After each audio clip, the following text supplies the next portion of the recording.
Losing Tiny was hard, especially right before Flannery, but more importantly, I vowed not to be caught underleveled again. A vow I would keep until I rest in my grave.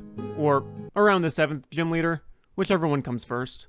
But Flannery, the best gym leader in the series. I've done Nuzlocke for fun before, and it's always been nerve-wracking going into this fight. The Slugma and Numel are easy enough, but the camera up is worrisome, and also illegal. If I had an eagle for every single time I fought an illegal camera up this run-through, I'd have 2 nickels. Which isn't a lot, but it's weird that it happened twice. But the biggest threat is her ace Torkoal, and knows Overheat, has a white herb to make everything just great, and more bulk than Fort Knox. Once again, I'm severely outgunned, so I decided to do something I haven't had the chance to do this entire game. Sweep strats. Looking at my resource pool, I decide that the Slugma is the weak spot because Numel has magnitude which can mess up the sweep. This was a mistake, but we'll get to that later. What's a sweep, you may ask? It's pretty much making the opponent's Pokemon sick, deaf, and mute while I raise my stats to absurd levels so that I can knock out all of Flannery's Pokemon with only using one of my Pokemon to attack. See, 1201 learned the move Curse, which buffs his attack and defense but lowers his speed. I didn't think the speed drop would be a big deal. He's a tortoise after all, and probably wouldn't be going first anyways. I ended up being correct in a wrong sort of way, but we'll get to that. So I want to use Curse 6 times to max out my attack and defense so I can sweep the rest of her team. The problem is that the Slugma knows Smog, a 70 accuracy move with a 40% chance to poison when it does hit. I doubt I have enough luck in the tank to get off 6 curses without being poisoned, so I have to resort to the lowest of the desperation strats. Evasion. First I have Darth Binks take care of the Numel, then I put the Slugma to sleep and pivot to Jess, who proceeds to hit 6 flashes on the Slugma. This is a pretty good time to talk about how stat boosts work, as the rest of the Nuzlocke will be using the mechanic heavily. You see, the defense, special defense, attack, special attack, speed, accuracy, and evasion stats are on a spectrum. When you send the average Pokemon out, all of your stats are normal. Then certain moves, abilities, and items can raise and lower stats, but we'll focus on moves for right now. Most moves take your stats and boost them 1 level on the spectrum. Certain moves can raise it more than that, but let's just focus on the norm for now. There are 6 positive levels and 6 negative levels on the spectrum. That's 13 different levels that each of your 7 stats could be on. If the random combination calculator I found online was used correctly, that's 1,716 different combinations per Pokemon. There can be 4 Pokemon out at any given time in a double battle. That's a lot of combinations. Still think Pokemon is a kid's game? Well, you're right, but I'm gonna keep explaining anyway. 1201 the Torkoal will be using Curse to boost his attack and defense by 1 level every turn for 6 turns. Let's assume that Flannery's Slugma will try to use Smog every turn. At 70% accuracy and 40% chance to poison, there's a 28% chance of getting poisoned every turn. That's a little better than 1 in 4. I have to last 6 turns. Introducing the Pekka Berry, used for getting rid of poison in a pinch. With this, I basically get a redo, so Flannery will have to hit that slightly better than 1 in 4 chance twice.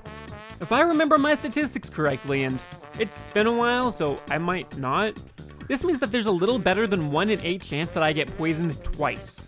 Already the odds are in my favor, but let's go deeper. Accuracy and evasion are hidden stats that can be manipulated. At -6 accuracy, Smog has a 1 in 23 chance of hitting. So I thought, why not take this further by boosting my evasion by using 6 double teams? Taking 6 turns to lower the chance of Slugma hitting by 3/4 seems worth it. In hindsight, that math does not check out, but you'll find out in just a second it's a moot point anyway. After paralyzing the Snollygoster with Zapapi, the Slugma would have to hit through the 3 in 4 chance of not being paralyzed, the 1 in 4 chance of hitting Smog through +6 evasion, the 1 in 4 chance of hitting Smog through -6 accuracy, and proc the 2 out of 5 chance to poison. Twice. In case you're wondering, that would be worse than 1 in 100. Stacked odds, right? Wrong. Evasion and accuracy are on the same spectrum in Gen 3, so the only stat change that matters while facing the Slugma is the -6 accuracy from Jess. That means all these double teams I'm using right now are worthless. The Slugma is already at the lowest hit chance he can be with the tools I have in the game right now, so I'm just giving it more opportunities to poison me. Granted, it's still only a 3.5% chance of getting poisoned twice, but that's almost a 400% increased chance.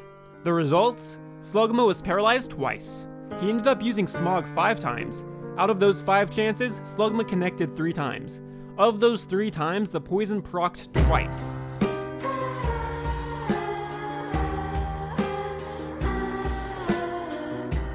too many numbers, Flannery Slugma is just built different, and I'm a scrub who only understands surface level Pokemon.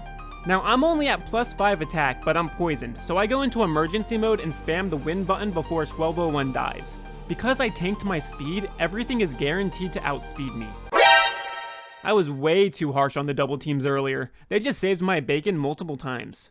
Side note that has way too much math. Body Slam is an 85 base power move. Torkoal is at +5 attack with a base attack of 63. Every boost to my attack gives me 50% of my original attack. In this case, that's 31.5 rounded up to 32. 32 times 5 is 160, plus the original 63 is 223. This is like using Body Slam with an attack stat of 223. To put this in perspective, the highest base attack stat you can use in all of Pokemon is Mega Mewtwo X at 190, which means this Body Slam is doing more damage than the average wild Mega Mewtwo X at level 50. The fact that Flannery's Torkoal survived it with about half HP at level 29 is insane. That's putting that base 140 defense to work. After dodging the last of Flannery's attacks, I finished the bloodline and claim the Heat Badge. Next up is the character's father Norman, but we'll cover that next time. Until then, bye!